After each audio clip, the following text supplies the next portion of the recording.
Janganlah beli pump ni. Serius, menyesal gila tu. Nak tahu tak sebab apa? Sebab dia dah ada yang baru. Siap ada jump starter sekali pula tu. Aduh, menyesal betul lah aku beli yang lama punya ni. Performance dia ni lagi kuat daripada sebelum ni punya tau. Dia pump tayar lagi cepat dan bateri dia tahan lagi lama. Yang baru punya ni bateri dia 10,000 mAh. Dia boleh pump 4 tayar dan bateri dia still ada lagi. Dekat pump ni ada auto setting untuk pump tayar kereta, bola, tayar basikal dan tayar motor. Dekat atas ni indikator bateri dia. Dan dalam box dia ni kau akan dapat nozzle yang berkaitan, saluran pump angin. So nanti dia akan jadi macam ni. Kau akan dapat bag dan kabel charger type C. Dia ada features untuk lampu emergency juga. Dia ada 3 jenis lampu. Saiz dia pun muat untuk letak dekat tepi pintu kereta. Dan pump tayar ni dah 3,000 unit terjual. Sekarang ni tengah ada flash sale tau. Cuba kau tengok kau dapat berapa. Kalau kau nak beli, link ada dekat video ni.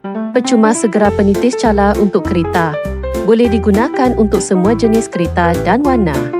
Selain itu, turut disertakan pelekat tampal tayar kereta. Jumlah hadiah bernilai sehingga 60 RM.